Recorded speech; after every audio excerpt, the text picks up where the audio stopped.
Yo, what's going on, everyone? It's Brian and Jim here with Drink a Beer and Play a Game, and welcome to another episode of the Power Hour. Yes, hello everybody. Welcome to episode 132. Thank you for joining us tonight. Sorry about the week off, but as you can see on the YouTube page, we've been busy little boys. So, apologize for the week off, but we definitely needed the time. Yeah, you guys know we love our Halloween season. It's like our special of the year. And we definitely throw lots more videos this month because we kind of directed in one specific place. So yeah, we're back. And Jim, I do like the attempt at the horror shirt, but you know you and I have to wear it since we have the same shirt come Thanksgiving time. Oh yeah, no, we'll be wearing it come Thanksgiving as well. No, what do you call it? I was in a bit of a rush tonight, so I still had this down here from when I did all my recordings. So I was like, oh, that's the shirt for the night. I like it. Yeah, and if anyone has never seen Thanksgiving, then you're doing yourself a disservice. Absolute and you need to masterpiece. go watch it. And also, do not watch Thanksgiving 3. No. And if you're saying, what about Thanksgiving 2? Don't ask. But yeah, while we're speaking of things to ask about, maybe we have to ask some things. I don't know. I can't transition tonight. But I just want to give a big shout out to Travis from Hibiki TMD for coming on last week. Or 2 weeks ago. Last episode. There we go. But yeah, no, it's awesome having him on. We always love talking to him. Jim, with your ability to just word so good there, I almost want to share a picture with the folks. But I don't think... Should I save it? Save it. Okay, it'll be unfair to all 10 audio people. It'll be unfair to them. So we gotta make it a blanket reveal for this.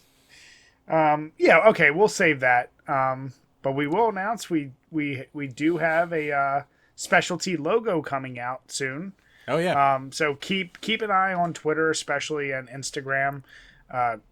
Just look for it. It's we have some themed logos coming in the future, and this is the first of many, I'll say. Yep. But yeah, to echo what Jim just said, Trav, always love having you on. Can't wait to have you on again. And yeah, Jim, what you look like you're drinking something pretty dark there. I am drinking from the Conshohocken Brewing Company, the Irvin's famous spiced ale. Oh shit, is that just like the cookies? Yes, it is. What are these called? Ginger snaps? Something like that, yeah. Yeah. So, a collaboration between Conshohocken Brewing and Irvin's Cookies you know and love from Acme, your favorite local supermarket, in italics. These custom crafted beers were brewed specifically to pair with all of your favorite Irvin's cookies. Cheers! I didn't know Irvin's made more cookies than the ginger snaps. I did not know either. So, but yeah, 5.4% alcohol. Has like almost no head and no real lacing, but as you can see, pretty dark, but almost translucent. Like it's not like pure, like not see-through. So what is it? Is it a stout, a porter, or a? It's just an ale. It's a spiced ale.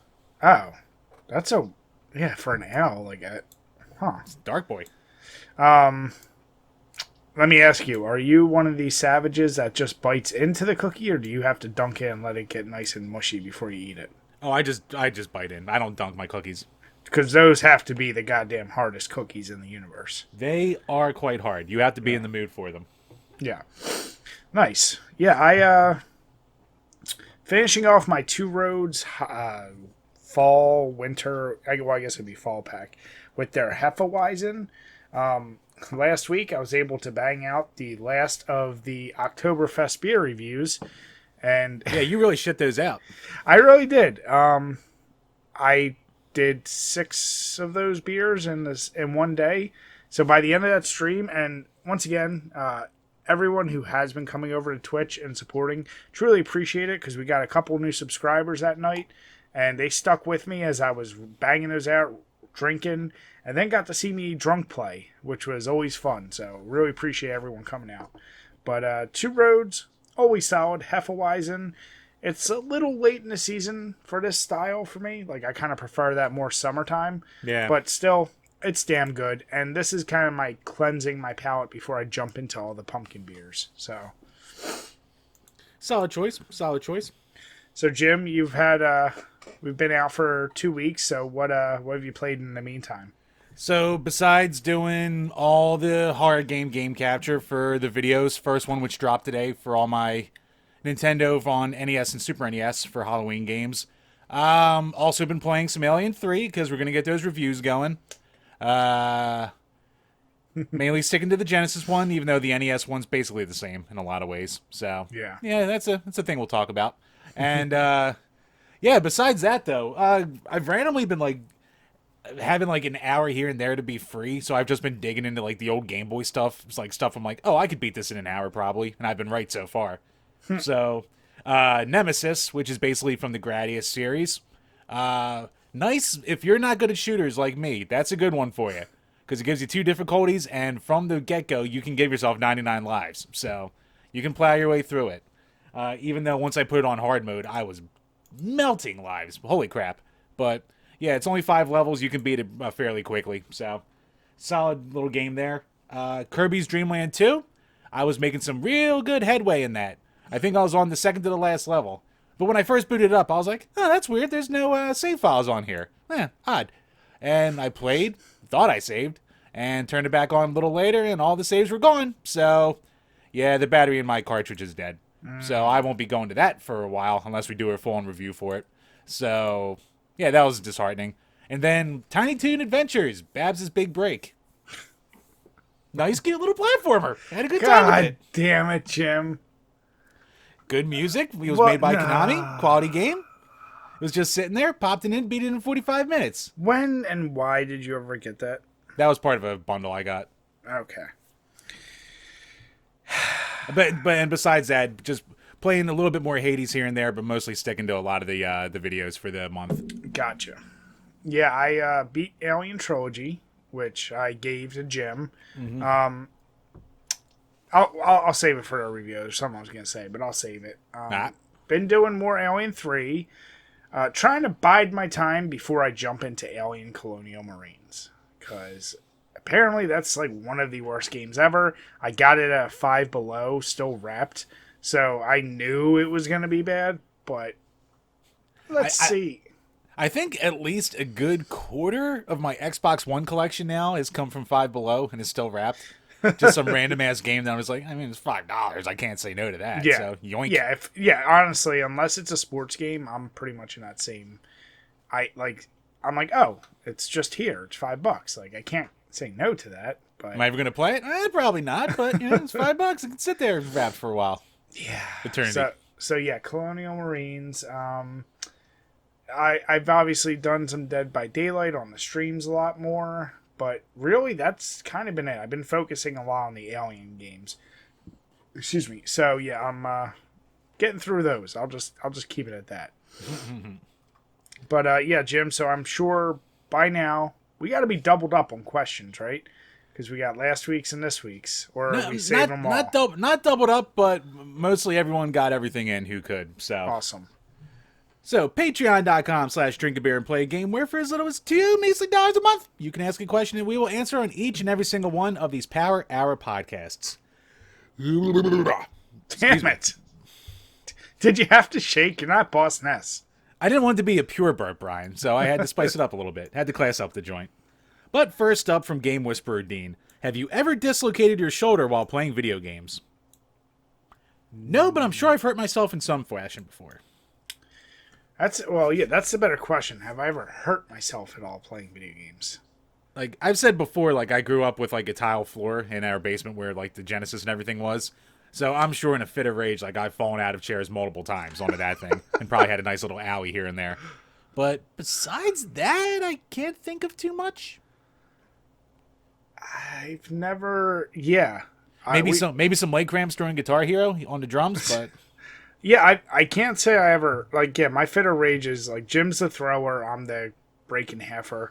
So, yeah, I don't think I've ever, no, I don't think I can say, kind of unrelated, I was, when I was, had gotten done sharpening my tactical tomahawk, put it on the chair next to me, forgot it was there, and while I was playing game, got up to get something and stepped on it, and it went into my foot, and then I had to go get stitches. But it's not really game related. It's just me being stupid related. So this is true. I can confirm the stupidity. Shut up. But yeah, no, that's about it. So I mean, if anyone has ever had a nice little boo boo from gaming, please let us know. Chim, and surprisingly, for as much as we drink and game, that we haven't had more problems like that. Yeah. Next up from Burn Retinas. At what point did the practice of using cheat codes to beat games start to wane? or did they remain fun to mess around with in Grand Theft Auto and Far Cry? I think once DLC became more of a thing, that's when the era of the cheat codes kind of went away.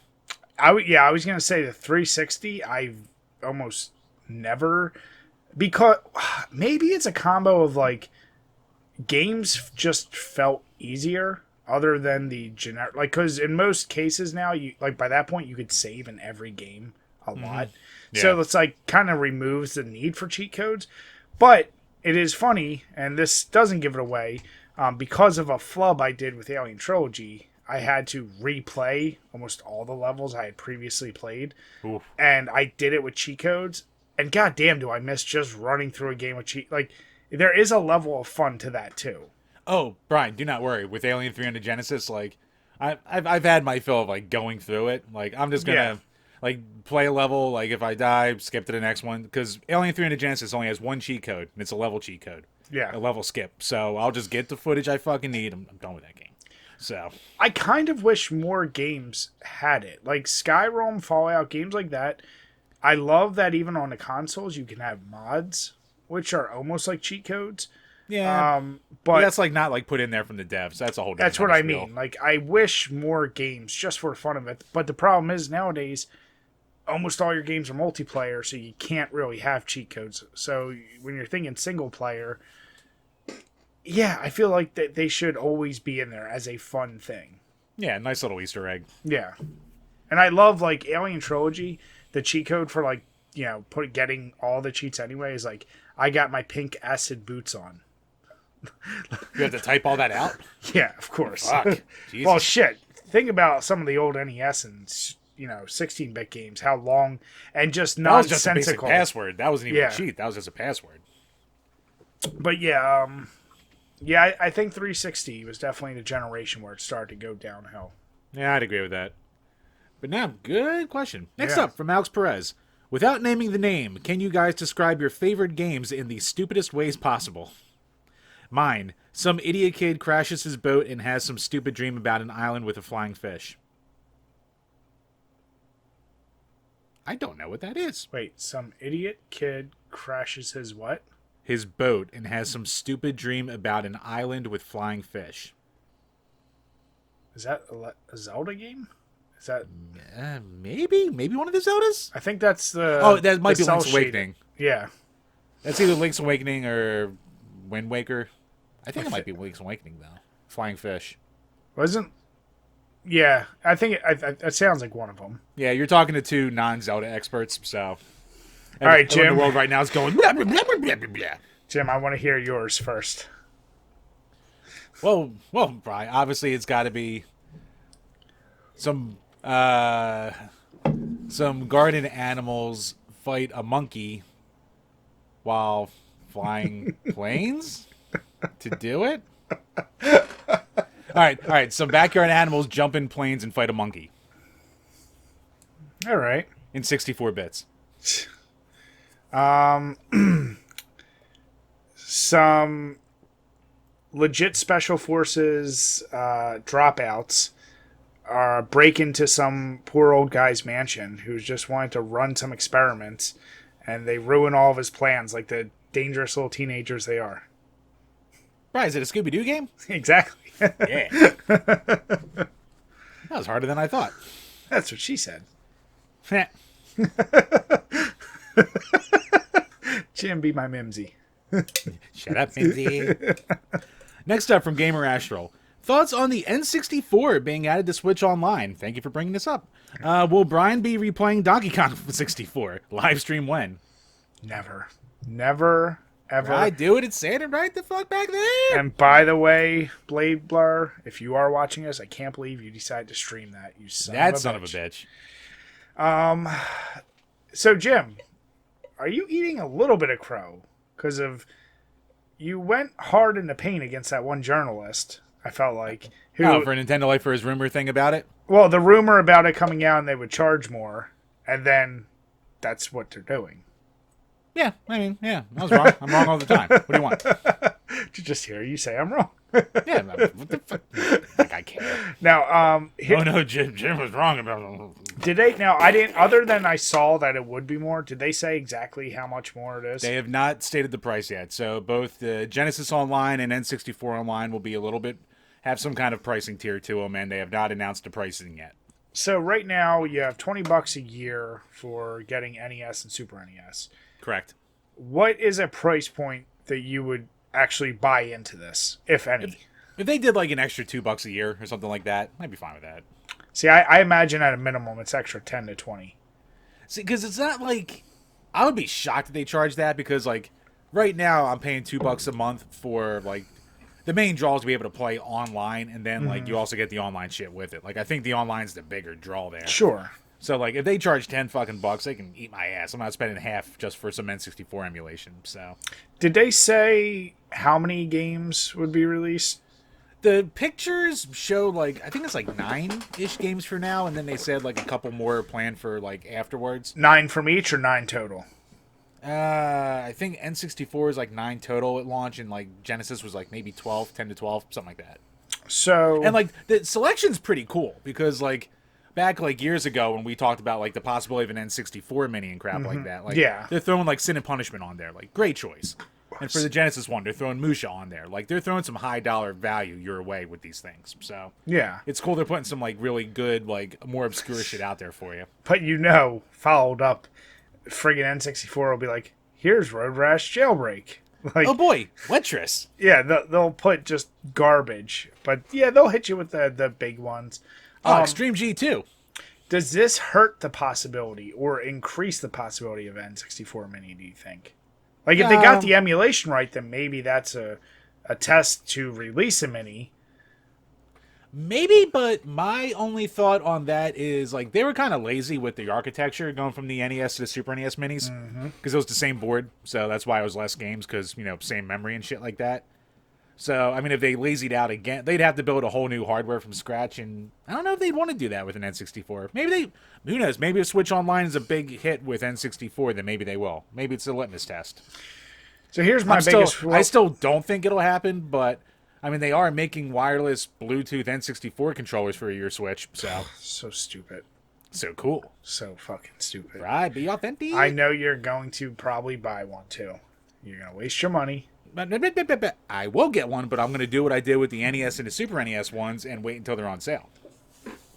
So, does this solidify also the idea that they're probably not anywhere close to thinking of another new system? Because a new mainstream system? That's right, yeah. I mean, they can still have a small team work on, like, a couple emulators. And I'm saying it's like not coming out next year. Probably not. Yeah. Unless they just drop something on us. Like, yeah, probably not. I'll just say I am all for it. The only thing I wish they would do with the Switch, which would be cool, is do all your Game Boy things. Like, have that emulated too. That was another Nintendo Life article that's been rumored, so... I mean, if that happened, I would love to see Game Boy come to Switch. It makes perfect fucking sense. Portable. Yeah, that's what... Like, stop competing portables and portables. Like, Switch is great for the portable market. You close out that loop, and yeah, moving forward, you just have one system now, and you put everything through it. Yeah, I mean, it's not like competing or closing the loop, because, I mean... We're old, okay? The era of the Game Boy died fucking like almost 20 years ago. So when was the last DS released? I mean, DS was the DS. Game Boy was the Game Boy Advance. That was the last one. Jim, I'm saying they're all the same. I'm saying not. Whatever the latest DS is just a now shittier version of the Switch. Oh, the 3DS XL or whatever the newest 3DS was. Yeah. I mean I think that only ended production like 2-3 years ago. That's what I'm saying. Just stop all that DS shit and even put all those games in there too. Oh yeah, I mean that's what you'd assume. Yeah. Like I would love a fucking Super Switch to come out one day that had like 2 disc slots and you could put in I mean they would obviously never do it because it wouldn't be worth it financially, but have a second slot for your old DS games you can pop in there. That would be fucking amazing. Oh yeah, they'll never have backwards compatibility because also they can't because every friggin' console is so different. But I'm even fine with the model of they're gonna recharge you for your games, but do it at like do it like Xbox and PlayStation. Do it at reasonable prices, and everyone will rebuy all the games you already have physical if you could just play it on Switch. Nintendo's been doing that for years because the Virtual Console never went from console to console. So exactly. Well, but they already made people triple dip and everything from fucking one to another. But yeah, no, it's a good question. I do think that's a cool way to play. I'm just curious if you will be able to do multiplayer online with those N64 games and Genesis. That would be the biggest draw. Like, if they want to charge a little bit more, make those games have online. Because fucking Mario Kart 64 online. But Jim, it's not as good as the latest Mario Kart. Correct. But it's what I'm the best at. Oh, there it is. But Jim, then if Star Fox 64 and we play together and we'll stream it, everyone will see I'm better than you at it. No, great question though. It's definitely gonna be interesting. Next up from Phony Montana, which is better, the 3 Rush Hour movies or the 3 Bad Boys movies? Bad Boys. You know what? I think I've only ever seen the first Bad Boys, and even haven't seen that in all 3 Rush Hours. I'll say Bad Boys is better. Oh, you never just saw the based on that second first one? I don't think I've actually seen the third Bad Boys. The second one... Didn't that come out like 3 or 4 years ago? Something like that? The third one? Yeah, it was like kind of recent. Martin Lawrence a little too fat for it. But, no, Jim, he's... Look, he's not in his best shape, all right? He couldn't pull off... That's why I'm saying, why are you playing a cop? Like, come on. Because most cops are fat? Not in Hollywood, Jim, except, what's his face? The guy with the mustache from, was it NYPD Blue? Or what? I never watched it. Yeah, Sipowicz. I always think that Family Guy. I'll show you my ass. Ah! Fucking Sipowicz was the man. But what do you call it? Yeah, no, look, Bri, if he's been on the force that goddamn long and he's fucking still on the beat and hasn't letting himself go, he's fucking up. He hasn't been doing shit the right way. Rush Hour was like everyone like it's fun. Rush Hour it's fun. The first movie, the second one is the second one when they actually go to China. Yes. Okay, and that was fine. Like they're fine. Rush Hour is fine. What the fuck is the third one? I've never seen it. Yeah. But they're fine, but they really quickly tire. Whereas Bad Boys, I can go back and it's still ridiculous. Like some of the parts, like the scenes are pretty good, and that was Michael Bay before it was the meme of Michael Bay. Right. So, yeah, it's still like just enough like serious and just enough action, along with just enough funny. It's like a good blend. Yeah. Well, I mean, like Rush Hour, they're fine comedies. They're good, fine, buddy cops. Man. Mike Lowry. Damn it. And next up from Michael Soto. If you could choose any character from either Marvel or DC that hasn't had a proper video game adaptation, who would you pick and why? Marvel or DC? I'd probably go Ghost Rider, because he's one of the few. I feel like I don't even know if he has video. I'm pretty sure he's had a couple games when the movie came out. Yeah, I mean, he's one of the few characters I can't really think of that doesn't have a game that I don't like. Because DC, I feel like they cover them all, except for their individual characters. But you're never going to do that. I mean, that's like basically what the question is, though. So, yeah, but they're not deep enough. They're not Batman or Superman. I'm saying that because I'm assuming you want to say Flash. I actually was going to say Flash. And he did have like one game, but it was under like the Justice League banner. Yeah. So like on like the Game Boy Advance, but it was like mainly centered around Flash. But like I don't know. I don't think like anyone's ever tried to really tackle like a fucking fly in the goddamn room. But no one's ever tried to tackle like a speedster like superhero game based around that. Like it would be it's not my job to make a good game out of it, but I'd love to see someone try. Wouldn't it go outside of the box? Now, see, the obvious like Green Lantern would be cool. Like a Green Lantern one, if you switch between like all of them with all their different powers and shit like that. Like, you know, Guy Gardner's more the brawler type, and you know, Kyle Rayner's the artistic one, so he would have like his easels and shit like that he would make, and Hal Jordan's make some shit. So Jon Stewart, but you know, like you could work with that with the Green Lantern Corps. I think it'd be cool. It'll be interesting to see how you, fuck me, this is. Damn, what a wasted opportunity. They should have made a goddamn Green Lantern game on the fucking Wii U. Because the Green Lantern power is all about, like, crafting your own, like, force thing from the fucking ring. So you could have just drawn whatever the fuck and you want. And everyone would have just drawn dicks. So? That's all it would have been. Come on. Hey, you know what? If it's effective and it beats the fucking yellow cord, then what do you want? DC doesn't have fun, Jim. They're too serious. Yeah. But then again, they did that with Wonderful 101, and I didn't even like that game, so I don't know.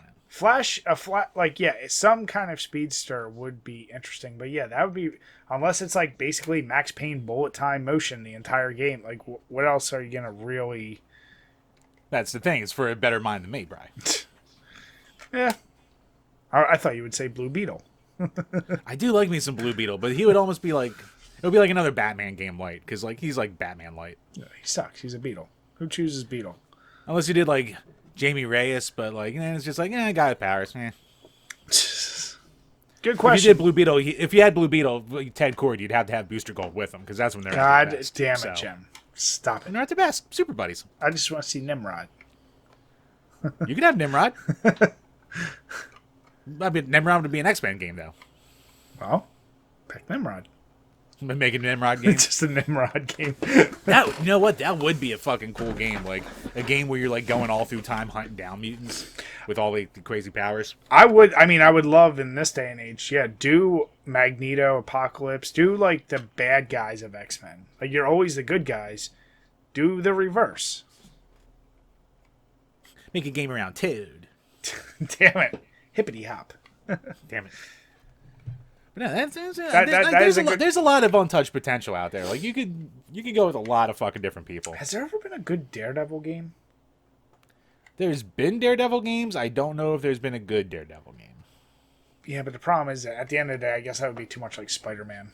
It would, a Daredevil would be almost another fucking. If you really did it right, it would have to be like another Batman game almost. Stalks around people at night, uses his superior intellect and his like heightened reflexes, but like doesn't really have powers. You know, it'd be actually really cool as a Daredevil game if you did it VR and like from the Daredevil movie, like when a sound goes off, it gives you that like vision of like it's almost like the blink, like the X-ray vision, and you have to use sound and your VR, but you can't see anything until you get a sound to help you fight. That would be cool. It'd almost be like a fucked up Super Hot. Yeah, exactly. Just like that. But a brawler, yeah. Yeah. See, we should be in these studios. Hire us, guys. Actually, that might be foreshadowing for a topic in a bit. But, all right. So, moving on to... I'm hitting all the goddamn... I'm not missing any fucking questions this time. Watch one came in right now. I'm sure it goddamn will. That's my luck. Next up from JD Mains. Actually, two quick things. Looking forward to October content. Keep up the great work, fellas. Just ordered my shirt. We saw that. Thank you so much, buddy. Thank you, dude. And if you guys have some time, I'm a huge Aliens fan. A review of Aliens Fireteam Elite would be cool. That's on the docket. All right, there you go. Next up from Leo.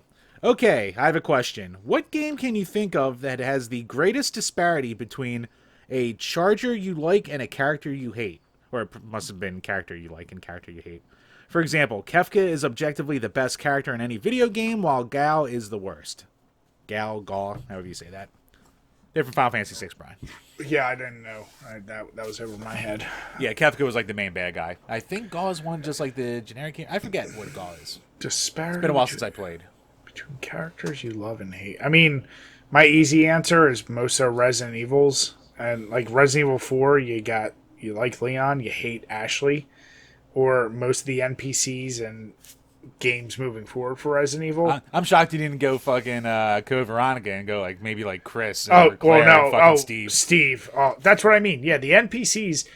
The first 3 games were fine because you really didn't have to do as much. Once Code Veronica hit, yeah, it went downhill.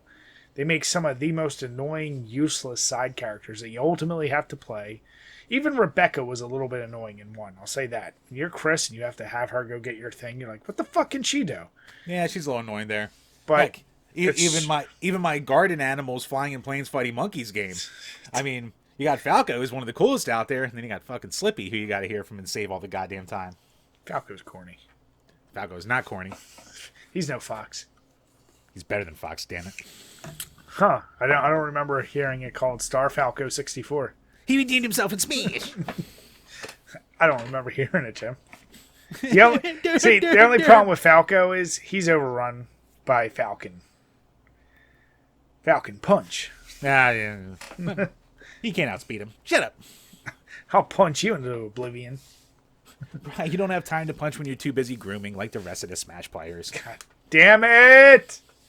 Jim! What? It's what they do. Fuck. I love when they get butthurt online. They're always like, oh, well, that's your only line. That's your only line. It's like, it's the only line you need. Yeah, that's a killer line. What? You rape kids? What? Damn it! What? God damn it, Jim. So what about, are you going with your Star Fox answer? I'll go for right now just because I'm thinking off the top of my head, but I'm sure there's other games where like fucking...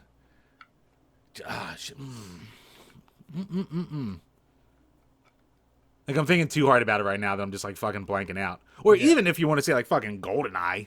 Like, you can say, like, any character in that fucking Odd Job. Someone always has to be goddamn Odd Job and be a dick. Good old Odd Job. Yeah. No, that is a great question. That's one I've got to think a little bit more about, too. That is a really good question, Yeah, actually. I really like it. But, yeah, Resident Evil, I think, hits the mark for me. Because I fucking hate some of them. Oh, and he's doing his money in the bank. Motherfucker. Also, going to cash in that review request for when you have time. And yes, it's California Games. God damn it. You know what? I fully accept it because that is not a 46-hour N64 piece of shit game. No, it is a super quick NES game, which is perfectly fucking fine. And that'll be fine for me and Jim. We can even play it together. We can drink it together. I'm always for those. Fuck, maybe I'll even track down the 2600 version. We can compare it. Who the fuck knows? We can do that. Yeah, Jim, waste your money on it. It's an Atari game. I'll waste my $2. Fine. No, I'm all for that. So, Yep, yes. so it's on the list. So thank you very much. Thank you, buddy. And yes, all right, one final goddamn check. All right, I hit them all. Thank you, guys. Truly, truly appreciate it. All the support. We really means the world to us. Yep, seriously, thank you so much, guys. Thank you for getting your requests in. And also, make sure, if you are new to the podcast, to please head over to iTunes and leave a 5-star review. If you do that, we will read whatever the hell you write there. I'm going to regret that one day. But, yes, feel free to bash away. But, yeah, leave a 5-star Jim review. will read whatever you write. No. Whatever you write. No, we will rock, paper, scissors. We will do How it about like you gentlemen. just say like who gentlemen. you... All right, how about we make it like this, Jim? You address which one of us you want us to say it. Fuck. I know how that's going to go. But yeah, so, please, hit up Spotify, iTunes, follow us on there. YouTube, if you're watching us there, leave a like, leave a comment. Anything helps the page. All that good stuff. No, thank you Speaking guys of YouTube, make sure to check in this whole month. Brian's doing his top 6 videos for a bunch of different systems. I'm doing my collection videos for a bunch of horror on different systems. And we have a bunch of Alien reviews on the way, so. Yep. All right, Jamer, so how's that beer? Does it actually taste like the cookie? A little bit. It's not like, you know what it is, weirdly enough, like the cookies themselves don't have like the strongest flavor in the world. It's more like hard stale with some gingerbread in it.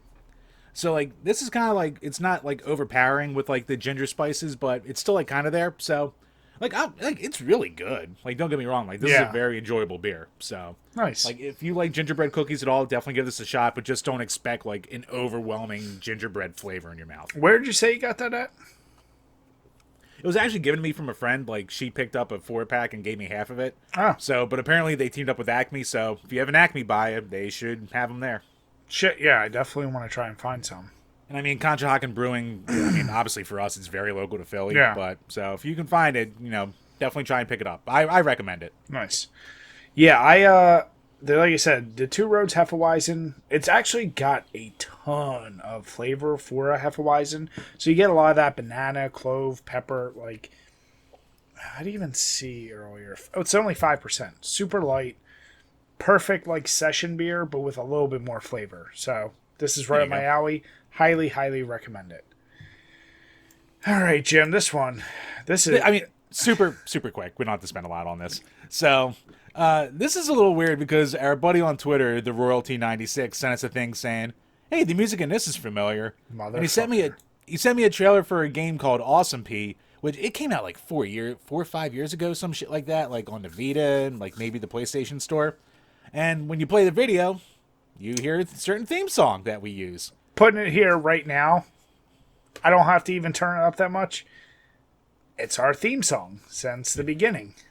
We have to caveat that a little bit. Of course. It is our theme song, but obviously we did not compose it. We just took it off Free Music Archive like this guy did. Yeah. Now, the funny thing is, though, I don't think this is like an official trailer. I think like a guy just like took the footage from this and uploaded it on his channel for the trailer for the game and then just threw different music on it, I guess to throw off copyright or whatever. So it's just a weird coincidence that he like searched through all the games and found that song. Or who knows, maybe the guy likes us and then he decided to have that in his head. I don't know. I call plagiarism. Or is that not the right term for this case, Jim? I don't know, Brian. You know, we are recording this on October 4th, so plagiarism seems to be all the rage these days. Who knows? Maybe they didn't check their writers. I don't know. Things happen. Yeah. Topical. So, Jim, it's been no secret. We've been inspired by whatever you want to say. Huge fans of Cinemassacre and AVGN. And me being the horror guy that I am, huge... probably Monster more than Madness. Yeah, like probably more than anything else I watch on that channel is Monster Madness, and I mean I've rewatched all those many times over. And like Jim just said, it's October 4th right now. Lots of things being thrown around about the first movie they reviewed this month, and apparently the guy whoever wrote the script used this article from the UK. I forget. I don't have the links here, or I would say it, but. James basically has already made a video saying, sorry, it was a fuck up. It's not acceptable. Yeah. And I mean, that's basically what it, that was my first thought and what it came down to. Like, it was just a fuck up. Yeah. I don't think it was malicious in intent. I don't think they were clearly they're not trying to hide it. Like, he's like, no, that's not cool. Like, well, I mean, they got called out on it. So, I mean, they fessed up right away, which is fine. Now, if I had one criticism for this whole thing, the apology addressing video is like weirdly unlisted. So like unless you see it directly from their social medias, maybe it's to try and quell a shitstorm or something like that. Like which I guess I can get, but I don't know. It still looks like weird optics when you're just trying to be like out there with a little controversy that's going on. But yeah, I mean, I believe this story that someone at Screenwave, whoever wrote the episode, took a bunch of lines and like it's easy to get inspired if you're like just read something or you're using some kind of ideas from something. Like it happens. Like I'm sure like I know I've watched videos and reviews for like to see other ideas about a game beforehand and like use the same lines. So like I've been there. Yeah, and that I do believe it was truly a fuck up, and especially with James, I don't think he recognized it. And, especially because this was one of his first passion projects, even as a kid. So it is weird, like the unlisted thing. But I guess my question is, luckily, we're not even close to being big enough to ever really have to worry about that. But if something like that happened, is the good thing to stay quiet and not say shit about it? Or kind of do what they do, try to address it. And then, like, because you don't want to go too overboard with the apologies. But, like, no. Are they kind of trying to tread that middle ground of they addressed it, they made it middle ground, but they're not blasting it everywhere. Yeah, you know what? Like, no matter what way you approach it in things like this, like, there's going to be criticisms no matter what way you approach it. So, like, you can do, like, Channel Awesome, when they had their huge controversy a couple years ago. And, like, they kind Were they the ones that tried to copyright Let's React or React?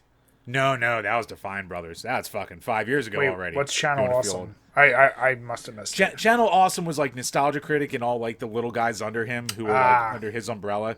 And back when he was that guy with the glasses and it became Channel Awesome. So there's a whole thing about like, bad work conditions and kind of abusive work conditions and sexual harassment and all kinds of different crap that came out. And because it was basically like a loose gathering of a bunch of different content creators, that kind of deal. So like they originally just kind of did like a little press release that also said we're sorry people felt offended, which that's never a good sign. And then they just kind of like stopped addressing it completely, and they haven't addressed it since basically. So they went the let's just not talk about it and plow ahead kind of deal. And then you have other people who will keep apologizing for the day is long, and then they're always going to beat themselves up over their biggest controversy, that kind of deal. And then you have a thing like with how Cinemassacre is approaching it, and I think it's more I think the more, like, if I had to place the blame on anything, it's definitely on someone at Screenwave. Like, I don't think, like, it definitely seemed like something James just put his voice over Yeah. for a lot of it. Like, he cares about it, but, like, it seems like a thing where Screenwave is probably like, oh, hey, this would be a cool thing to do in October and to get more revenue in and crap like that. Let's bring this back. So, Yeah. and James being a horror guy, of course, he's not going to shy away from talking about horror. So, you know, whatever. So, is what it is. But, yeah, I mean, no matter what you do, you're kind of fucked. You just kind of have to take it on the chin and move on. That's what you do. Let me ask you, in a situation like that, would you, as a fan, be okay if they basically credited that article in sources or something?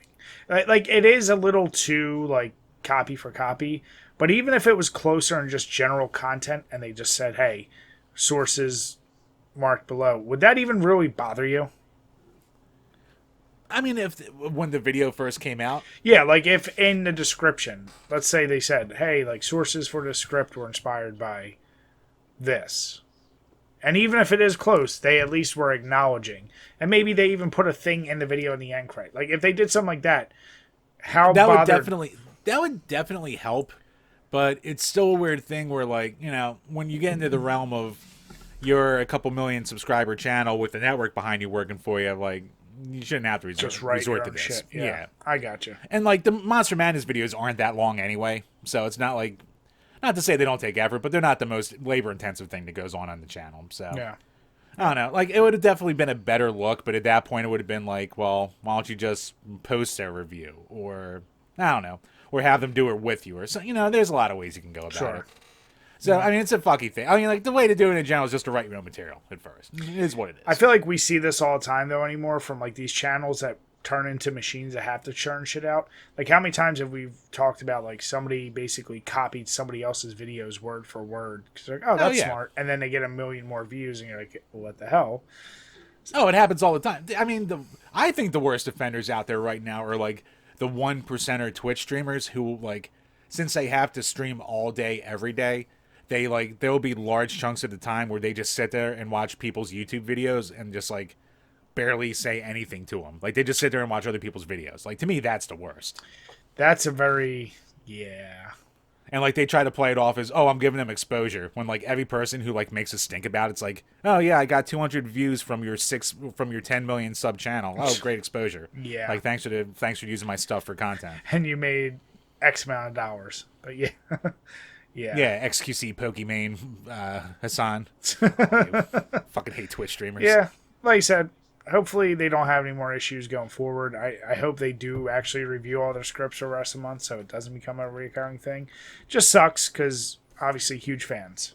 Yeah, no, I mean, like it's like James said. Like, he just came out and said it's a fuck up. So, and it's definitely what it is. So, you know, they got to do a little more quality control and vetting before shit goes out there. You know, lesson learned. Yeah. Hopefully. Yeah. But no, this is interesting. I can't tell. Was this sent to us by Walter Hunt? So this was a YouTube comment on. Oh, that's right. The last episode, the last time so 2 episodes ago, I think you brought in, like, you know, let's talk about games we want to see from a director, and we did Quentin Tarantino. Yep.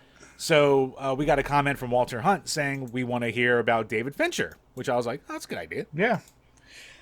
So his movies, I mean, for those who don't know, his most infamous would be Fight Club, Seven, Alien 3, ironically. I guess that's Zodiac. Ridley Scott, or did he direct that? I mean, Alien's always Ridley Scott shit. No, he directed that. Really? I'll be damned. Yeah. That was the first non-Ridley Scott that was directed. Actually, no, James Cameron did the second one. Then David Fincher did the third. Oh, you know what? Oh, yeah. Yes, but no, so, you know, very, very odd. Like, if you look at his career, actually, I can go through them real quick. Alien 3, 7, The Game, Fight Club, Panic Room, Zodiac, Curious Case of Benjamin Button, The Social Network, The Girl with the Dragon Tattoo, Gone Girl, Mank. I don't know what that is. But they're, like, all over the place. So, yeah, kind of like Tarantino, I feel like there's no way you don't really do a Telltale style. Like, his style is very, like, narrative. It's not, like, really action. Like, you could even argue Fight Club. Like, you could do a beat-em-up, but, like... There's already been a Fight Club game that was pretty bad by all, from what I heard. Oh, was it really? Yeah, it came out during like the PS2 era, I think. Okay. And Alien 3, that game Oh, has we to all- be the most adapted game of all time. Like, I have to believe with how For a many licensed game, it's up there. Yeah. That's fucking... 7 would be very interesting as a horror game. You know what, dude? Like, the second I saw Panic Room, I was like, dude, fucking make a Night Trap clone, but make it, like, less Yeah. silly. Fucking a Night Trap clone would be perfect for Panic Room. Yep. Yeah. Zodiac, once again, that could fall in the same category as 7. I don't think you're really going to get a game out of Curious Case of Benjamin Button. Yeah, probably not. Gone Girl, that'll be a weird one. Yeah. To do Girl with the Dragon Tattoo, a little revenge. a revenge, action-y, have a chase scene. More of a detective kind of game. You could do Girl with the Dragon Tattoo, Yeah. I think, pretty easily.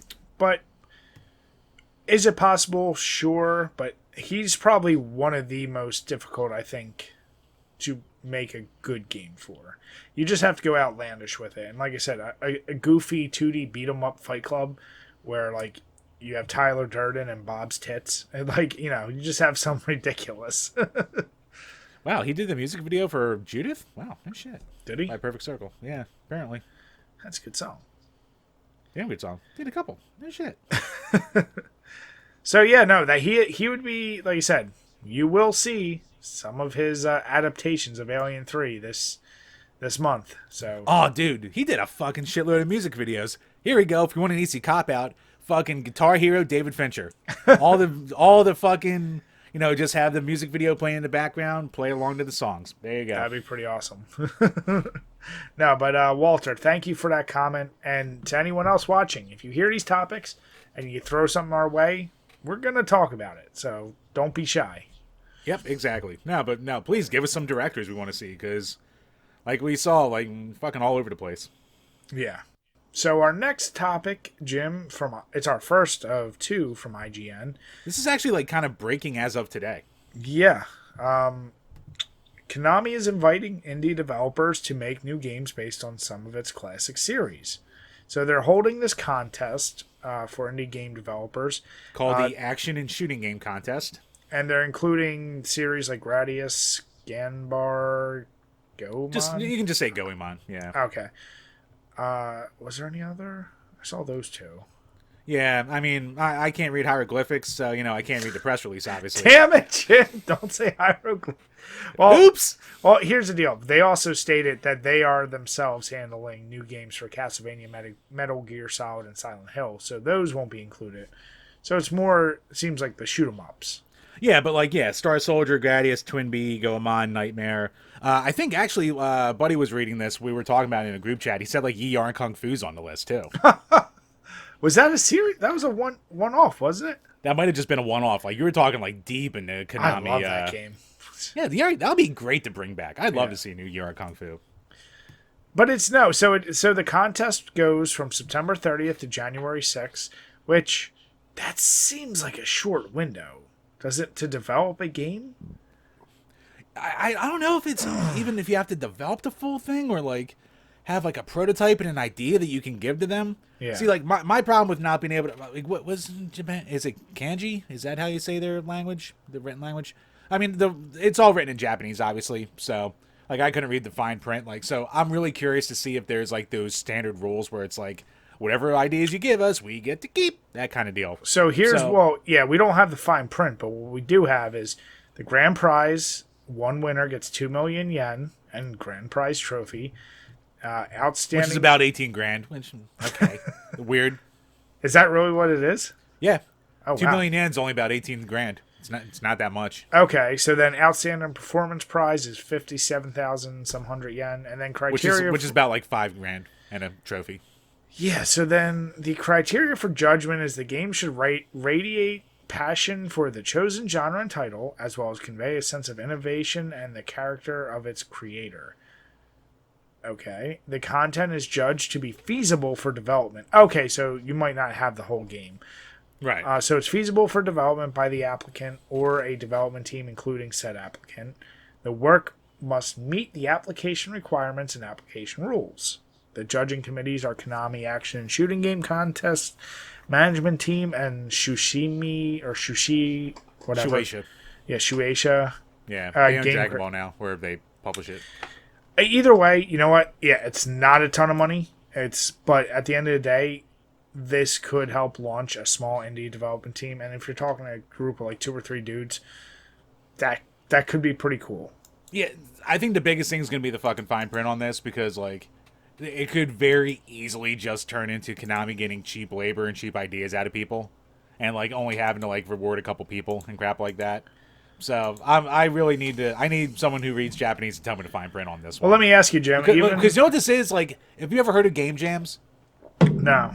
Okay, so game jams are like these little events that would be held between like kind of like what this is, like small indie teams just kind of like get together and hang out for a couple days and just brainstorm ideas together. That kind of deal. So this is kind of basically a game jam for Konami, with like just basically not having to hire professionals to like do their ideas for them for games anymore. So I don't know. Like, I think it could be a slippery slope for them to just be like, free labor, and then, you know, try and take the best ideas and do something with it. But also, there's that other flip of the coin where for these small indie developers, invest in yourself. Like, throw yourself out there and try to get the attention of Konami. And, you know, maybe because, you know, if you get the idea, maybe they'll bring you on and work with you to make your game. You never know. So. Yeah. I mean, to me, that I'm torn, because I see what you're trying to say. Like, is it them trying to get free labor? Well, it's them trying to get cheaper, more innovative labor than what they have. So it's like, okay, if somebody comes along and for some reason makes the next Gradius and it's their biggest seller of all time, and that team really is only walking away with $18K, kind of sucks, yes, but it's not going to go unnoticed by history that, like, yeah, it was developed by this indie team who will probably be able to pick up a career somewhere else, I have to imagine. Yeah, I mean, and that's a good point, because like another person I was talking to earlier, they kind of made the thing about the people who made AM2R, another Metroid 2 remake, the game that came out before Samus Returns that like Nintendo shot down and shit like that when they heard about it. So like all the bad press from Nintendo fucking these guys over, and like the talent that these people showed, like the people who make Ori brought these guys on. Yeah. So at least we live in a day and age where like if something like this does get out there and one of someone's ideas do get out there and they don't get credited per se, like there's a lot of avenues where people could find it. Then again, if you have an NDA, then that goes out the window, but you never know. Yeah. No. I mean, shit, where we went to college, Jim, for our senior projects, if you did come up with something really good, it's all the universities. So yeah, no, they were doing free brainstorming off us. Yeah. Off us little fucks who just wanted a piece of paper. So I need to graduate. I'm like, okay, it's kind of cool. But I do see where it could be a slippery slope. But like you just said, I don't think it's that big of an issue with everything that gets whistleblown nowadays. Yeah, that is true. There's really no secrets anymore. So, no, cool article. I like that. Yeah, so to sum it all up, could have some cool games coming from it. Could have a lot of people taking advantage of. Never know. Remains to be seen. I think it sparks a different viewpoint on stuff, and I think that's usually going to be a good thing. Hey, beer's open. All right, Chambers. So now to your favorite reoccurring bit, Gamers Mad. Why don't you go over this first one? Yep. I mean, yeah. All right. So, before I get into this, I gotta say, what do you call it? Like, I actually I've been in a group chat with the person who made this tweet for like a couple years now. Like, I know Ball. Like, she's an absolute sweetheart, and I actually got to give her credit because like she's just going, yeah, people are pretty pissed at me for this. Like, she's just taking it on the chin. She does not care. But she made a tweet that goes, opinion: all video game boss fights should have the option to skip them. I mean, sure, games might choose to, and often do, award achievements for those who beat bosses. It's important to the player to have the distinction for some whatever reason. You could also include the option to retry them later for those who want to skip and maybe try them again. I don't understand the opposition to skippable boss fights. If it were an option, and one you couldn't use because you never give up, then don't use it. I don't know. Choose a difficulty that doesn't even give you the option. Whatever the case, it won't affect you. Then she just kind of goes on from there. So, and, of course, the gamers...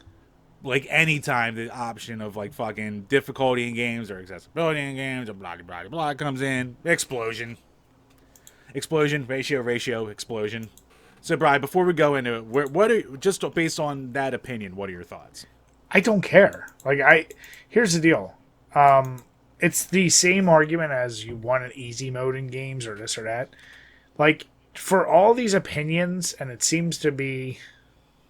Never mind, I won't say that. These opinions seem to keep spawning from the same type of gamers. And it just seems to be there's a want out there for people who just want an easy game, and they just want story, and they just want whatever. There are those gamers out there, and whether you think it's right or wrong, like, if it's not affecting you, I don't really give two shits. If the easy mode has the option all of a sudden that you can make every boss fight skippable, okay, why is that going to affect me? Would it annoy me if I was playing a regular game and every time I came to a tough point, it's like, do you want to play this? I don't want pop-ups in my game. So that would annoy me. But if there was a mode that, like, you could enable and disable that, I don't care. Like, I've never been that type, like, oh man, you say you're good at this game, but did you really do it without skipping the boss? Like, oh, Brian, well, let's go over some of these more spicy responses that have gone here. And before I get into it, like, I'm along the camp with you. Like, look, this is a tweet made by someone who doesn't have the time where their only thing is video games. Yeah. Like, I saw that and I went, yeah, that'd be nice. Like, I don't care. Like, I can if it's an option, I can choose to not use it. Yeah. Jim. Or if I just want to fucking skip ahead, I'll fucking use it. Jim. I actually, what? For all of the things you might not like about me, am I not a man who likes options? You do like your options. I'll give you that. I always give people options. And I do hate a lot of things about you, but you are a man of options. I mean, give people options, man. Here's the deal. If you gave me the option to skip those fucking twins in Streets of Rage 3, or is it 1? Is it 1 or 3? 1 and 3. Okay. I can't remember both. which one pissed me off more. If you give me the Probably option... 1 because you fight them twice. I would definitely skip those motherfuckers just to get to the final boss. I actually think if you want to have a nice middle ground, like, if you beat a game on a difficulty, unlock an option almost to say, like, skip level or skip boss fight, that kind of thing. Because if you already, like, grinded and got through it, but you want to play through it again on that difficulty and just enjoy the parts you like, I think that's a perfectly fine option. I that's why I'm going back to, like, just make the easy option the thing that's, like, skip this, skip that. Like, I very rarely, unless we're getting footage, even play a game on easy. Normal is my minimum. If I like the game enough on normal, then I'll go back and say, let me try it harder. If I have to do easy, it's usually because it's a game I either played or something we're trying to get a review out, and I just need to see, like, stuff first. Right. But at the end of the day, yeah, like, this whole, like, super angry bullshit over... And that's where the rage comes in. Because I'm so fucking sick of gamers pretending that games are more important than they are. This is the curse of being the online guy. I can't fucking take it anymore.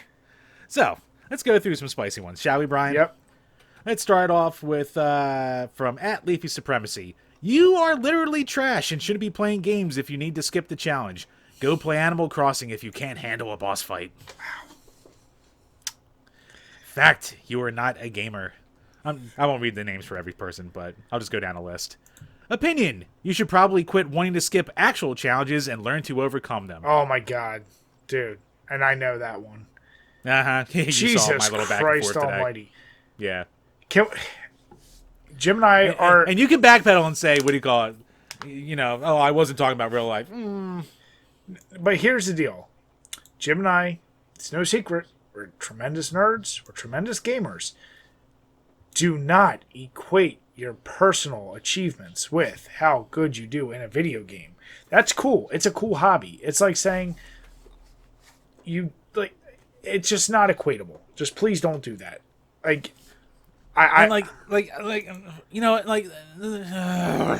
Devil's fucking stupid advocate. Like, maybe there are people who got inspiration from finally overcoming a difficult game and they put that determination towards something else. Fine. Maybe that is a thing, but for the love of God, like, just don't base your life around beating hard video games and shit like that. No. Like, no one cares. There's not a real fucking... Yeah, there's an experience. I'm not downgrading that you can have an experience. Like, you can have an emotional response. We've talked about many times. People overcame depression. The boredom of COVID was overcome by most people, like, with video... Like, video games are a great stress reliever, entertainment source.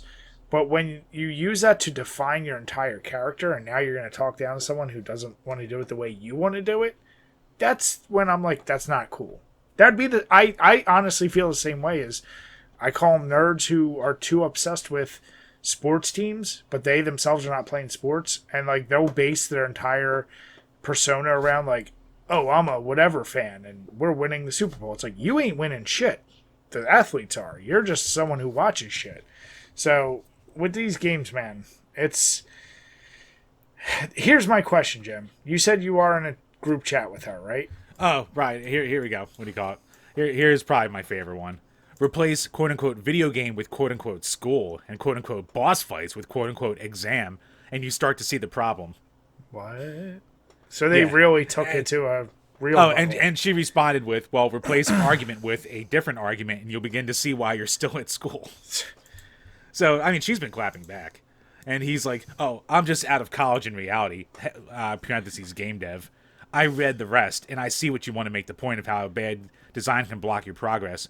But if you only play bosses, you tweeted this after a rage quit, then you bring permadeath, you only like roguelikes, and then you do like a sarcastic face. Like, oh, Jesus Christ. Well, I don't know if it's a person. I'm looking at one of her latest tweets, and it said, whoever is writing to her says, it's an insult to the game dev if you don't enjoy it the way they wanted you to enjoy it.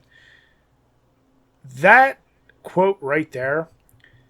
Fuck the dev. No. You know what the dev wants? The dev wants money. The dev wants people to buy their game and to enjoy it however they want, so they get paid for it. Well, here's the deal. There's no such thing as, I want you to enjoy it. That's stupid. There's a difference between saying... games are art. It's an art form. But that's fine. The same way you could say, an artist has no control over how someone enjoys their art. Like, bands might not like it if they become too popular or something and it clicks with the wrong crowd in their eyes, but they don't have any say in how you take that shit in. They can just do it their way, hope people get the message they're trying to do. But the games are the same way.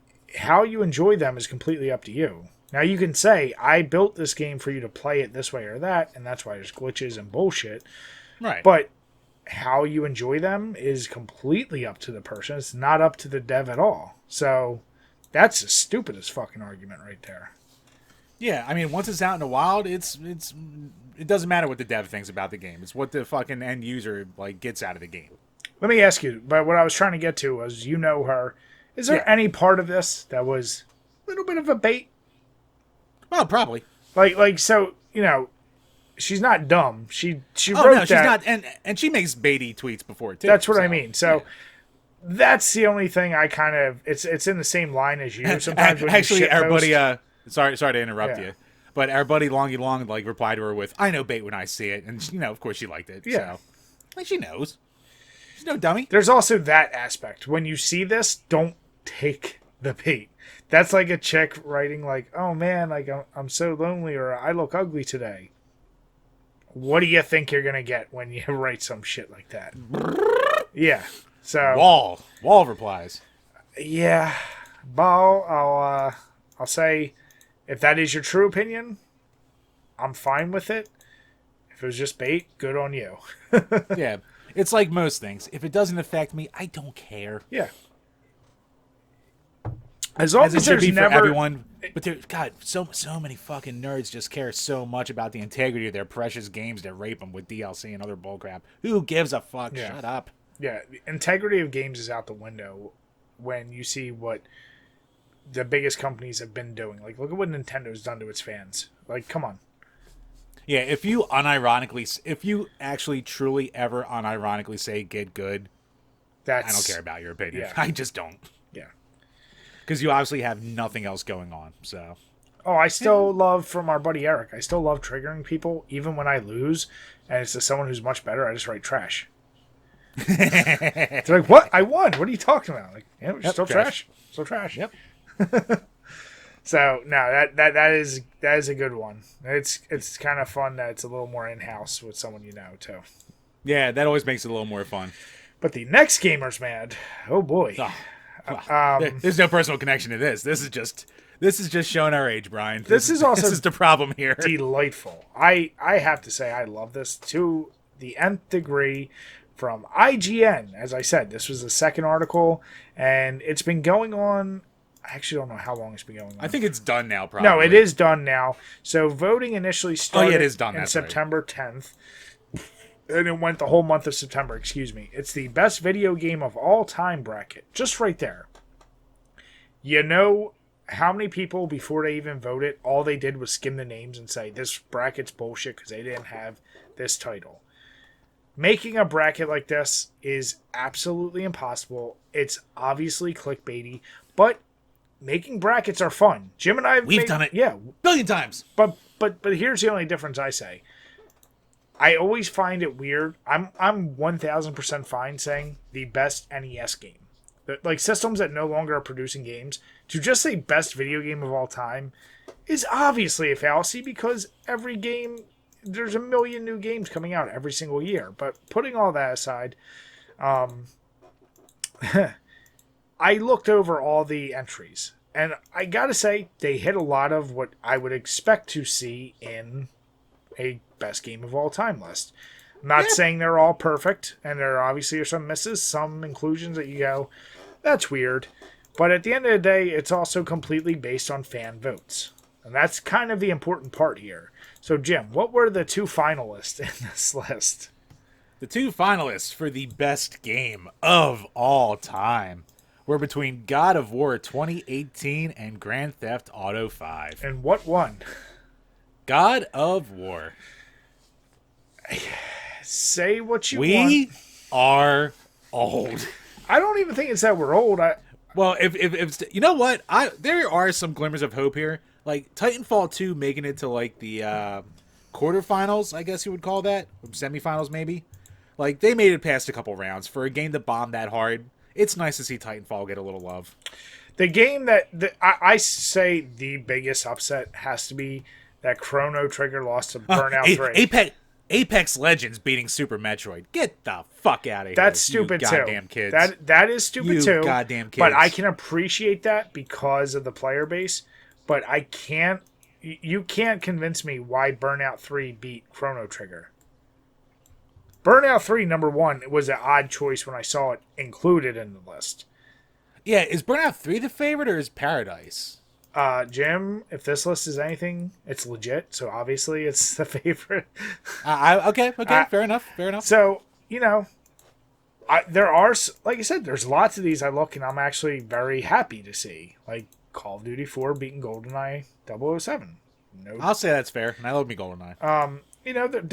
There is plenty of these I go, you know what? Makes sense. Is it the best game ever? Who's to say? But God of War 2018 beating StarCraft out of the bat. You little fucks. You little fucking I mean, that's shits. not wrong. Getting your ass wiped by your goddamn mommies. I mean, it also beat it by a whopping 90% to 10%. Because the goddamn kids... Actually, you know what? I'm actually... I want to check one thing. That might be the biggest blowout of the entire... It's up there. It might be one of the biggest ones. It's the biggest blowout of the first 64. So, you know what? God of War... It is an amazing... It's the best God of War. Hands down. Who's this? Have you played it? I don't even know if you played it. Yeah. It's okay. It's the best one. Right. Is it the best game of all time? I of course wouldn't say that, but this is the thing. This is that weird part of like if you ever want to be able to say like who's the best band, what's the best movie, how else can you judge it other than kind of the popular vote, right? Like you can Are you going to leave it up to critics, but then critics have their own biases and whatever. So I'm fine with it. This was picked. And guys, it's not Resident Evil 4 blowing out Castlevania Symphony of the Night. No shit. Yeah, you know my opinion. I know why Resident Evil 4 of all the Resident Evils would be on there. Well, yeah, it's everywhere. Yeah, but I would say like you should have probably put Resident Evil 2 or whatever, but I'm fine. Jim, were you a little saddened that Pokemon Yellow beat Street Fighter 2? That's a fucking disgrace right there. far from the best Pokemon too. Jesus fucking Christ. I mean, they didn't even have a Mortal Kombat in there, which, once again, I get there's historical. Halo 2 beating Mass Effect 2. I'm fine with that. Yeah. Metroid Prime and Hades in a fucking slugfest. That was a close one. Like I said, it's... there are some cool matchups here. Like, I don't think this is the worst... You know what? I don't think it's a bad bracket. I don't think it's a No. bad bracket. And since they left it up to fan votes, you know what? The results are what they are. So it shows who reads IGN, what keeps them right. Also, you know what's kind of crazy? This is the only one I'm And you know what? shocked. I think it's funny because I saw so many people butthurt about Chrono Trigger losing to Burnout 3. Oh, dude. I thought that was hilarious. I fucking love it. I thought it was a goddamn sin that Legend of Zelda Breath of the Wild 2 made it as far as it did. Well, you mean just Breath of the Wild. 2 isn't out yet. Oh, never mind. It was seed number 2. My bad. No, But yeah, like, I'm sorry, that game is fucking overrated. But, you know, it's very fascinating. it's a Zelda. What are you going to do? At the end of the day, guys, don't take it too serious and realize if your feeling is like your favorite game, like I don't think if Jim made a bracket of best video game of all time, people will probably be like, "What the fuck is this?" Oh, I mean, if it's my personal pick. That's what I mean. Yeah, Jesus. Oh, But that's what I'm saying. Like, you don't Yeah. have to align with everybody else, but like, there is a Right. point when, hey man, the game is popular for a reason. You know? oh, yeah. No, for sure. I mean, like I said, like I don't think it's a bad bracket. Fuck it. No. Is Fortnite's on here, right? It's got to be. It's got to be. If it isn't, that would make me happy. But I have to imagine it's. Oh yeah, it lost to World of Warcraft. That made me happy. Yeah, I mean, you know what? It should. IMO, in my opinion. God damn it! You don't say it after you say the abbreviation, Jim. Hey, Poop's dead. So yeah, love to hear your comments below. Of course, you're not going to be happy with all the picks. Of course, it's probably not your favorite or whatever. But at the end of the day, how could you ever make a best video game of all time? It's impossible to answer that. Yeah, exactly. So leave it up to the people. You know, they did it the best way. They left it up to Yeah. the people. Because God knows that they did like a staff pick kind of thing like they do with their year-end lists. Then, you know, Yeah. easier content for us to bitch about. But The real slap in the dick would be if they said, all right, best video game of all time based on sales. Oh, it's only Nintendo and Call of Duties. Like, that's it. If you did the top 10 of all time. So, you know. actually, it would have been fucking Grand Theft Auto 5 again. Oh, yeah, true. So, yeah, it's an interesting little take on it. But let us know your comments below. Because that's where I'm very curious. Yep. Are you truly butthurt about it? Or are you just going, is what it is? Yeah. All right, Chambers. So I'm going to share my screen because I want you and me to do something live here. This is spooky season. This is interesting. So can you see my screen? Yes. Okay. Just a little tier list I wanted Jim and I to do together. I know. And you know what? We haven't clipped these fucking podcast clips. This might be a clippable list. I feel like this is. So we're doing it together. And Jim and I, obviously, we don't agree on everything, but God damn it, we're going to come to a consensus. Yep. We're going to go through. I found this on Tiermaker. The link is below. I'm not sure if they have who created it. Tyler, a whole bunch of numbers. Go follow. The link is below. Yeah. So I want us to go through one by one, and we'll go in the order that they're here. So right off the bat, we have, it looks like Outbreak 2. Did you play that? That's Outbreak 2. This is the original. I don't know why it's... I don't know what... No, I never played Outbreak 2. Okay. Oh, no, Resident Evil Outbreak 2. No, I played the first one, never played the second. Okay. I played the second. It wasn't that good. I don't think it deserves a D. Well, yeah. I'll just put it as C. Let's put it that way. You know what? Actually, you know what? Here. We'll do... Being Johnny Generous over here. Ah, shit. I wish I could add a thing. I would say never played. Because there is one game I never played. But, all right. Yeah. I guess we can default it to a D tier or whatever, but yeah. Resident Evil Revelations 2. I would put that shit at D. Yeah, I would say I D. did not enjoy that game at all. Yeah, like you played the whole thing. It made me sick, so I couldn't even fucking play it. Like, from what 1 was to that, I was like, what the fuck did you do? Yeah. Yeah, the bit I did play, like, the bit I was able to play, I didn't enjoy. And then the fact that it just made me motion sick in general. And like, it was just a mess. The whole thing was a fucking mess. Yeah. Resident Evil 3 Remake. Did you play that? No, never got around to it. I'm probably going B with it. I kind of... It's like, I almost wish there was something between B and A. I really, really enjoy it. Fuck it. No, A. Wow. It's as low A as it can go. Let's put it that way. So because like I could, in talking with you about it, like you thought it was like a quality game, but like it was just a big step down from 2's A remake. huge step down from 2. It's both a blessing and a curse. You can get through that game in, like I said, 6 hours or under. It's kind of like not acceptable for a game to be that short, but you and I both love short games. So Yeah. I kind of like that. And Nemesis was reinvented and made way more scarier than even the first one. So it's as low as an A as you can get from me, personally. All right. Yeah. Resistance. So I know you didn't play that. I have to give that a D because it did not work at all. It was an add-on. Oh, was that online, like, That was the online asymmetric one or whatever? Yeah, so you play the mastermind, and you can, like, play zombies or traps, and then you can take control of a tyrant or something. It may be better now. I tried to play it for weeks and weeks when 3 first came out, and first of all, the worst servers I've ever played on a multiplayer game, and Bri? Better or worse than Evolve at launch? worse. Wow, no shit. It took me, like, I would hit start, and I'd walk away and come back, and it still wouldn't be in there. And then the problem was, somehow I'd get in there with a game with people, and they'd be, like, levels that... It's like a black belt going against a fucking newbie. Like, it should not have even been close. And then you wait another 20 minutes to play again. The Ooh. balance was just fucked. And, yeah. It's a great idea, just terribly executed. Shame. Ooh, Resident Evil 0. I would go C. Yeah, definitely C. Like, it's okay. It's a cool idea, but there's just too much goddamn backtracking. The best thing about that game, though, man, that showed off... Because that came out before Resident Evil 1 Remake, right? I forget. Like, they were within a couple months of each other. Like, it looks beautiful. I mean, that game... Oh, yeah. The engine looks great, but yeah, like, the back and forth, the dropping of stuff, the this and that. Oh, at the time when it came out, like, that looked unreal. But yeah. It also probably has, to me, some of the most boring bosses.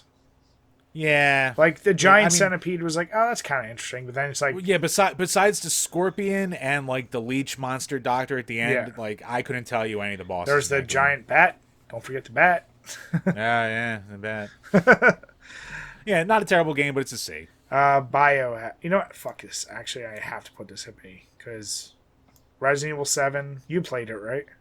I only played a little bit, but yeah, I mean, it's really That's good. definitely... Oh, fuck. That's definitely at least an A for me. I would say it's probably an A, just like Yeah.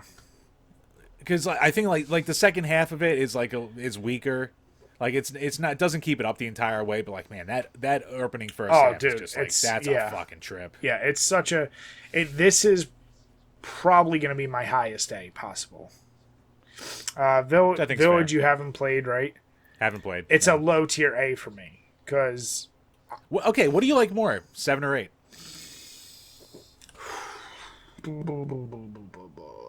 Shit. That's really tough, because just like 7, Village opening, like in that castle and like the pure horror aspect of it, and like going through the initial village is so crazy. But what gets you at Village is like when you get into that one house and it plays like a the PT like demo. Yeah. That is where it picks up. But then there's parts I don't really like when you're going through the water area. God damn, that's really... I may go Village, just because it's like there's a little more variety. Whereas 7, like, that opening is so strong. But then after that, it's just like, oh, mold it. Like, you keep going against the same shit over and over, and the places don't change as much. All right, fair. I mean, I can't argue I didn't fucking play it. Original Resident Evil 3. I'll say B. You'd go B, not A? You know what? I find the original 3 to be You know what? I agree. very forgettable in a lot of ways. That's his biggest problem. Here's why I agree with that, because I remember 3 a lot better, but this is another one. I remember all those opening scenes, like starting off, especially if you're on easy mode, like when Jill with an assault rifle. I was like, holy shit, assault rifle. Wow, a lot more zombies. The Nemesis chases, those quick time events, and like... Oh, I mean, that's the best part of the game, Yeah. is the Nemesis chases, but like, I like the NPCs, like we talked about earlier, like they're probably some of the least like who gives a shit in the entire series. Yeah. Like who cares about Carlos? No one does. Yeah, and yeah, that whole clock tower I never liked. And the giant worm monster, I didn't care about that. I would say the remake is better than the original. So I'll put that like that. right. Resident Evil 6. Ooh, here's where it gets spicy. I might go B. You know what? It's gonna be the lowest B that you can give. Oh, do I give it a B or C? Here's the deal.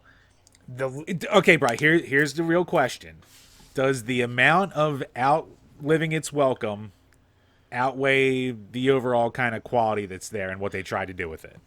See, because it overstays its welcome like a motherfucker. As the one that had to sit and play through it, it was rough because I was just trying to get through all of it, and it still took me 28, 30 hours to get through the entire campaign. And which is completely unnecessary. It's so unnecessary. But that first, once again, the Leon campaign, I absolutely loved.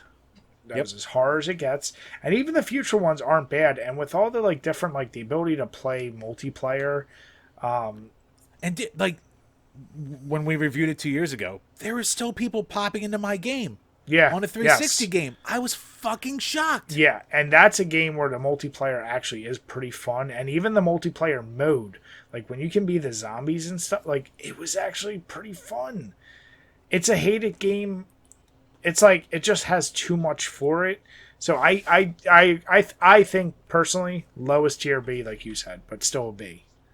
Yeah, I can't as much like for all the problems it has and has a lot of problems, but it's still a pretty goddamn well made game. Yeah, I think B's it deserves it. Here comes the hate. Original Resident Evil. A. I would almost go S for historic too. Oh yeah, I mean don't get me wrong, I absolutely fucking love it. I love everything about it, but I'm almost trying to keep the S's for like the creme de la creme. I would put this at the lowest tier S. Like I said, I'm factoring in historic with this too. God, I do love me some original. And that's okay. Yeah. You know what? I will say S for the original director's cut, yes, not the DualShock one with the weird music. Yeah, so of course. If we caveat it with original director's cut with the improvements over the vanilla version, then yeah, fuck it, S. Yeah. Ooh, Code Veronica.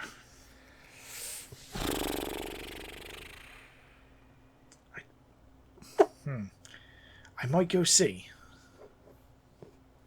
I don't know.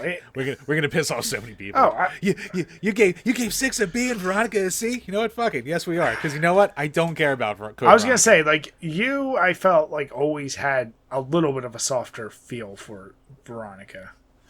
Like, here's the thing with Veronica. Like, I played it. I enjoyed my playthrough of it, but like, it's got so much against it though too. Like. Fucking, you know what Code Veronica has going for it? The fucking Dreamcast stands. Like, they're gonna defend that to the fucking. Oh yeah. But fucking, like, it's the least violent. Like, there's no decapitations in it. It's fucking like you have to deal with goddamn Steve. You have like that tyrant fight on the airplane is one of the most frustrating fucking boss fights in all of goddamn Resident Evil. I fucking hate that goddamn fight. And like the end of it's like all the worst parts of like goofy Resident Evil when you're fighting a giant moth queen monster thing. Like, I don't know. Yeah, the bosses I never liked. Like, I don't care about the twins. I don't care. Like, yeah, I don't care. The cool thing is like the Wesker fight with the boss, but that's just a cutscene. Yeah. I think it gets a C. I'll say a high C. Yeah, but I might go C. Like Ecto Cooler. It wishes it was Ecto Cooler. All right, Resident Evil 2 remake. S for easy sure. S. Come on, get the fuck out of here. Yeah. That is the definitive how to remake a game. Yeah. But following it up, the Resident Evil 1 remake, I'd go S with that too. S. That was the original. Holy shit! This is what a remake can be. Yeah, that and like I said, throwing in the different stuff, the visual, like holy hell, that game is still holds up. Like they don't even. In my opinion, I don't want them to remake that. I think that still holds up. I mean, they ported it to Xbox One and made it was HD. Fine. Yeah, that's fine. Yeah. Like sharpen and crisp the stuff, but you don't need to remake that. Yeah. 4. do we, for historical? I as much as I want to give it a B, I got to give it an A. Oh, well, here's my question. That's what I was gonna say. I kind of am leaning at A, but from a historical, most people would say most S, people would say honestly, S. I'm saying you yourself. The game is extremely, extremely well done. Look, when I played it, I fucking loved it. Let's not get out of the way. Like, I loved it. I loved like that weird Napoleon little enemy guy. The enemies were great. Those Viragos or whatever the hell they called, the things with the cape, like the red cape that were chasing you when you shoot the cryo in the underground, that was great. That first time, that giant lake monster, and you're throwing a harpoon in them. The lake monster, cool I as might shit. even say it's an S, Jim. I might say it's a low S. I have my issues with it for sure, but just like you. You know what? My biggest issue with 4, when you go back to it, is just how padded it is. Yeah. Like, it doesn't need to be a 15, 20 hour. No, it's the same problem as 6, but right. It's extremely overly. Fuck, man. I guess I gotta go S, because low tier especially S, if you go into like the other versions too, with like even say like the Wii version, like the mercenaries mode and shit like that, like all the extras they threw in there, like they don't need it. Yeah. I mean, no, it's cool multiplayer options and minigame shits. Like, there's a ton of crap to do in it. But the game is, it's overwhelming. The biggest problem I have is how it suffers at the end of, it feels like a Michael Bay zombie movie. Oh yeah, no, like the campaign definitely, like by the end, you're just like, fuck, enough. I want to be done. This is. I don't care about Krauser. I don't want to fight a bunch of minigun zombies. Like, come on. Yeah. Yeah, let's just be over with. Like, yeah. So still a great game. Yeah, fuck it. For other problems, it's gotta be an S. Yeah. Fuck it. 2 S. S for sure. Easy S. Yeah. It's the best of the original trilogy by a mile. Oh yeah. So I never actually played this. What is Operation Raccoon City? I never played it either. So I guess we have to say D for us. Yeah. I know it's one that people hate. Yeah, just because we didn't play, assume D means not play. Yeah, I actually have it. I figure we're gonna get to it eventually, but like. Yeah. It's one of those Resident Evil that's never held its value in any way, so for a reason. Outbreak, it's a higher C than the second one for me. Yeah, I'll say, you know what? Outbreak was always a really cool idea. It just came out too early. Early. Like, the multiplayer obviously was never, even back in the day, truly functional for me. But I love that idea, and I love, like, you're re-seeing the events through other people's eyes. And even though the execution leaves a lot to be desired, I still kind of like, it is a cool idea. Yeah, like, if you go back and try and play it in this day and age and, like, you never played it, like, get ready to sit through, like, fucking a full 10, 15 seconds of loading a door open. Yeah. Like, it's not optimized at all. Like, it's a painful thing to sit through. And even back in the day, I was like, man, this is fucking slow. But, yeah, cool idea, but just it didn't work. Yeah. 5. A. God damn you, Jim. Don't you dare say A. There's no chance in hell I'm giving that an A. Okay, it's not an A. I'm going to say B. If I'm going to be fair, I'll say B. See, I'm high C, low B. The problem with 5 is like it's a perfectly fine 7th gen action game. That's what it is. It's not horror in any sense of the word, no. But it is a very good action game, and it doesn't overstay its welcome either. Well, see, that's where I get the issue with it. It's still a fairly long game, and to me, it just feels like a even less horror-y RE4. And then that's what it is. It's a less horror-y RE4, but it's less long also. And you know what? Like, I know a lot of people had problems with like the computer AI when it came out. I didn't play it until it was patched to hell. So yeah, by the time I had it when it was out. That's where my mind goes. Shiva was terrible. Yeah. Right. So you have that experience. Like, for me, I thought Shiva was fine. I had like one death maybe where I was like, oh, fucking computer stupided out on me. So if like you played it when it was first came out, I can fully understand a low B, maybe a C. I'll let you be the decider. Is it the lowest B or a more mid-tier high C? I'd vote C just because of my issues, but you got to play it, like you said, when it was patched and nice. I played it when it was patched to bejesus and back, and I thought it was a perfectly fine action game from the era. So like, and like again with like any Resident Evil, they give you so much extra content that you can go back and play through if you want. I still say a low B. All right, I'll put it there. I'm going low B. And then Revelation, I go A. A. Yeah. High A. I mean, A shocked me. A shocked me with how good it was. And you know what? A also kind of suffers from falling off at the end. If I got to be fair. Oh, Revelations for sure. So like that. Number one, being on the ship, great idea. The different type of monsters, but they still are clearly horror monster. Like that was perfect. That comms officer. The beginning of the game played itself off as an old school survivor horror very game much. Too. And what to me makes that game damn near perfect. Now I never played it. What did it first come out on? Wii or 3DS? 3DS. I obviously never played that. I played it on 360 or X or no, the Xbox One whatever collection. Yeah, I played on the Xbone. Yeah, dude, the best. It doesn't feel like a Resident Evil game because of how well it controls. That's part of the weird thing. It controls super well. Yeah. So like that made it just so much more fun, and some of the action sequences were so like even the goofy like Chris on the ground when all the wolves are attacking him. Yeah. It's like intense. It just really excellent game. The invisible snow hunters and shit like that, like all the wacky. Oh shit, yeah. It's one of those. It's probably the entry that falls under the radar the most in the whole series. But like it really does perfectly blend that fucking old school new school vibe together. Yeah. So yeah, I mean, here we are. This is our list. I think it definitely has the Jim and Brian feel on it because anyone who's ever watched our top 10s or ranking of things always has something to complain about. But we've made it very well known. Some of those fan favorites of Zero and Code Veronica we don't like as much.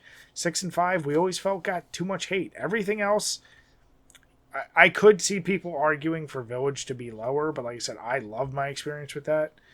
I think Village was pretty well received for the most part. Like I think people really connected with that story. Yeah. I could see people trying to argue down the original Resident Evil. And if we were strictly doing this on specs, it would be lower. But yeah, I mean, if we were being super fair, but I mean, fuck you, it's our list. Yeah. So this is our list. We will have the link below. Make sure I'm going to save the picture and Jim will post it out. But make sure you fill it out yourself. Share it with us. Talk. Let us know what you think. Brian, they didn't have Resident Evil Gaiden on there or Guided because nobody could afford it, Jim. Well, people could afford it back when it came out, just no one bought it. Now no one can afford it. Well, they also didn't have the I have it for PS1, the first-person shooter.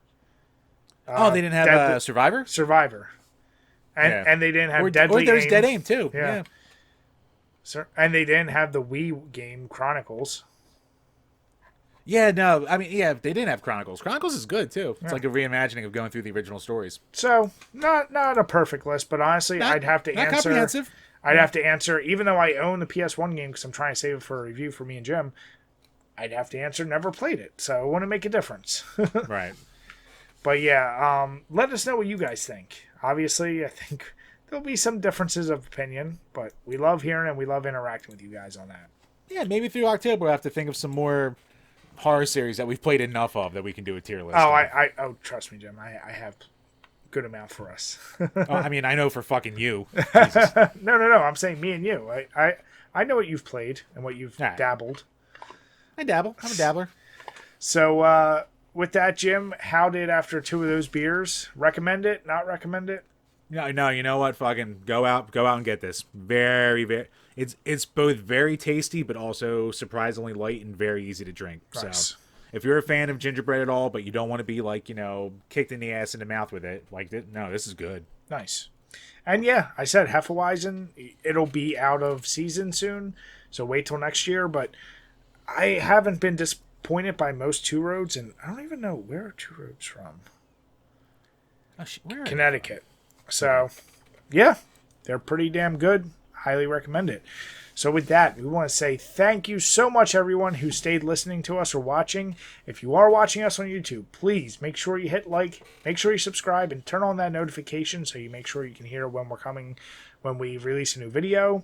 If you're listening to us on iTunes or Spotify, we would truly appreciate if you subscribe. And if you want to give us a rating, please give us a 5-star. Even if you want to bash us, as we said, Jim will read all of your comments.